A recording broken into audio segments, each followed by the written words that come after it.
Video like जरूर कर लीजिए और ऐसे वीडियो लगातार फ्री में पाने के लिए चैनल को तुरंत सब्सक्राइब कर लीजिए और बेल आइकन को जरूर टैप कर लीजिए ताकि आगे भी सारे वीडियो आपको मिलते रहे। यूट्यूब में फॉलो करते हैं तो प्लीज ये वाला फ्री टेलीग्राम चैनल जरूर ज्वाइन कर लीजिएगा। सारे नोटिफिकेशन सारे अपडेट यहीं पे आते हैं, ध्यान रखिएगा। सारे क्वेश्चन अटेम्प्ट करिए और स्कोर अपना तुरंत कमेंट करके बताइए कितने सही हो रहे हैं कितने गलत हो रहे हैं, जल्दी से कमेंट करके बताइए। नमस्कार साथियों, स्वागत है आपका ऑनलाइन एग्जाम प्रिपरेशन पर which is the part of study for civil services. दोस्तों, आज देखेंगे विभिन्न क्रांतियां और उनसे संबंधित फसल क्षेत्र। कौन सी क्रांति किस क्षेत्र से संबंधित है, आज इसको कवर करेंगे। एग्जाम में इससे प्रश्न पूछ लिया जाता है, तो आइए चलिए स्टार्ट करते हैं। सबसे पहले दी गई है रजत क्रांति, आप देख रहे हैं, और यह किससे संबंधित है? यह अंडा उत्पादन से संबंधित है। जो एग का उत्पादन किया जाता है उससे संबंधित है रजत क्रांति। इसके बाद अगली क्रांति है भूरी क्रांति, और यह गैर परंपरागत ऊर्जा और उर्वरक उत्पादन से संबंधित है। इसका सही उत्तर क्या होगा? उर्वरक उत्पादन। अगर आपसे पूछा जाए कि भूरी क्रांति किससे संबंधित है, किस विषय से संबंधित है, तो यह गैर परंपरागत ऊर्जा क्षेत्र से संबंध रखती है। इसके अलावा उर्वरक उत्पादन से भी इसका संबंध है। तो यहाँ पर हमने इसको देखा। इसके बाद नीली क्रांति की बात करेंगे। नीली क्रांति मत्स्य उत्पादन से संबंधित है या फिर मछली के उत्पादन से संबंध हो जाएगी ये। फिर लाल क्रांति दी गई है, और लाल क्रांति का संबंध है मांस के उत्पादन से या फिर टमाटर के उत्पादन से इसका संबंध है। तो मांस और टमाटर दोनों के उत्पादन को लाल क्रांति से जोड़ा गया है। इसके बाद गोल क्रांति की बात करेंगे, और गोल क्रांति का संबंध है आलू के उत्पादन से। आलू वैसे भी गोल होता है, और गोल क्रांति का संबंध किससे हो जाएगा? आलू उत्पादन से। यहाँ पर हमने इसको देखा। इसके बाद अगला तथ्य दिया गया है सदाबहार हरित क्रांति से, और यहाँ पर हरित क्रांति की बात की गई है, द्वितीय हरित क्रांति की भी बात की गई है, और यह कृषि उत्पादन से संबंधित है। हरित क्रांति का संबंध किससे है? खाद्यान्न उत्पादन से, कृषि उत्पादन से। कृषि उत्पादन को दुगना करना या फिर टिकाऊ कृषि का विकास करना इस क्रांति का उद्देश्य था। इसके बाद सुनहरी क्रांति या फिर स्वर्ण क्रांति की बात करेंगे, और इसका संबंध है फल उत्पादन से। सुनहरी क्रांति या फिर स्वर्ण क्रांति किसके उत्पादन से संबंध रखती है? फलों के उत्पादन से। इसके बाद इंद्रधनुषी क्रांति की बात कर रहे हैं, और यह कृषि संबंधी समग्र क्रांति है जहां पर फसल उत्पादन में विभिन्नता लाना इसका मुख्य उद्देश्य था इंद्रधनुषी क्रांति का। अमृत क्रांति। अमृत क्रांति किससे संबंधित है? तो अमृत क्रांति जो है यह नदियों को जोड़ने की योजना से संबंधित है। नदियों का संबंध किससे होता है? जल से होता है, और जल को अमृत तुल्य माना जाता है।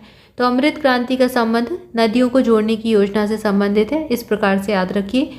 इसके बाद बात कर रहे हैं कृष्ण क्रांति की, और यह संबंध रखती है खनिज तेल के उत्पादन से। खनिज तेल के क्षेत्र में आत्मनिर्भरता लाने हेतु यह क्रांति जो है प्रारंभ की गई थी, कृष्ण क्रांति। इसके बाद अगली क्रांति है गुलाबी क्रांति, और इसका उत्पादन जो है मछली के उत्पादन से संबंधित है। झींगा मछली गुलाबी क्रांति, और अगर सिर्फ मत्स्य का उत्पादन तो नीली क्रांति। इसमें कंफ्यूज नहीं होना है, ये दोनों थोड़ा सा अलग अलग है। इसके बाद पीली क्रांति की बात करेंगे, और यह मोस्ट इंपॉर्टेंट है। हरित क्रांति से सबसे ज़्यादा प्रश्न पूछा जाता है, उसके बाद श्वेत क्रांति और फिर पीली क्रांति। ये तीनों क्रांतियाँ सबसे ज़्यादा इंपॉर्टेंट है, जहाँ से कई बार एग्जाम में प्रश्न बनता है। तो पीली क्रांति का संबंध किससे है? तिलहन उत्पादन से है। हरित क्रांति का संबंध गेहूँ उत्पादन से है। इसके बाद श्वेत क्रांति, और श्वेत क्रांति का संबंध दुग्ध उत्पादन से है। यहाँ पर हरित क्रांति भी दी गई है, और हरित क्रांति का संबंध कृषि उत्पादन से है। तो यहाँ पर मोस्ट इंपॉर्टेंट क्रांति है हरित क्रांति, याद रखना है, कृषि उत्पादन से संबंध रखती है। श्वेत क्रांति दुग्ध उत्पादन से संबंध रखती है। पीली क्रांति तिलहन उत्पादन से संबंधित है। गुलाबी क्रांति झींगा मछली से संबंधित है। इसके बाद नीली क्रांति का संबंध मत्स्य उत्पादन से है, और भूरी क्रांति का संबंध ऊर्जा एवं उर्वरक उत्पादन से है। गैर परंपरागत ऊर्जा के जो संसाधन है उनसे संबंधित है। रजत क्रांति अंडा उत्पादन से संबंध रखती है। लाल क्रांति का संबंध मांस उत्पादन या फिर टमाटर के उत्पादन से है। इसके बाद गोल क्रांति, आलू गोल गोल होते हैं, तो इस प्रकार से याद रखिए। सुनहरी क्रांति या फिर स्वर्ण क्रांति फल के उत्पादन से संबंधित है, और अमृत क्रांति नदियों को जोड़ने की योजना से संबंधित है। तो इस प्रकार हमने सारी क्रांतियां देख ली। कृषि क्षेत्र से संबंधित कौन कौन सी क्रांतियां थी और किसका संबंध किस क्षेत्र से था, ये हमने देखा। आज की वीडियो में इतना ही। इसके आगे नेक्स्ट वीडियो में देखेंगे नेक्स्ट टॉपिक। तब तक के लिए आपसे भी ऑनलाइन एग्जाम प्रिपरेशन के साथ जुड़े रहें। ऑनलाइन एग्जाम प्रिपरेशन के टेलीग्राम चैनल को अगर आप ज्वाइन करना चाहते हैं तो डिस्क्रिप्शन में दी गई लिंक पर क्लिक कर सकते हैं, वहां से आप ऑफिशियल चैनल तक पहुंच जाएंगे। इसके अलावा अगर आप फ्री प्रैक्टिस क्विज लगाना चाहते हैं तो स्टडी फॉर सिविल सर्विसेज के फ्री प्रैक्टिस क्विज वाले चैनल को ज्वाइन कर सकते हैं। बिल्कुल फ्री है और यहाँ पर करंट अफेयर, जीके, जीएस के सारे सब्जेक्ट के लगातार प्रैक्टिस क्विज लगवाए जाते हैं। तो अगर आप वीडियो की तैयारी कर रहे हैं या फिर Allahabad high court group C D की तैयारी कर रहे हैं, आरओ एआरओ की तैयारी कर रहे हैं, या फिर आप UP triple S C PET, UP triple S C junior assistant की तैयारी कर रहे हैं, तो आप यहाँ से अपनी एग्ज़ाम की बहुत अच्छे से प्रैक्टिस कर सकते हैं और इन प्रैक्टिस क्वेश्चंस के माध्यम से आप अपनी तैयारी को बहुत बेहतर बना सकते हैं। तो इसको ज्वाइन करना बिल्कुल ना भूलें, लिंक डिस्क्रिप्शन में आपको मिल जाएगी।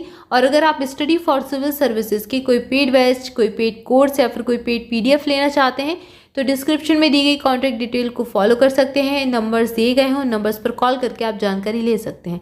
And thank you for watching this video. अगर वीडियो अच्छा लगा हो तो वीडियो को लाइक जरूर कर दें, अपने दोस्तों के साथ शेयर करें और चैनल को सब्सक्राइब करना बिल्कुल ना भूलें। Thank you for watching this video. मिलेंगे नेक्स्ट वीडियो में। Thank you so much.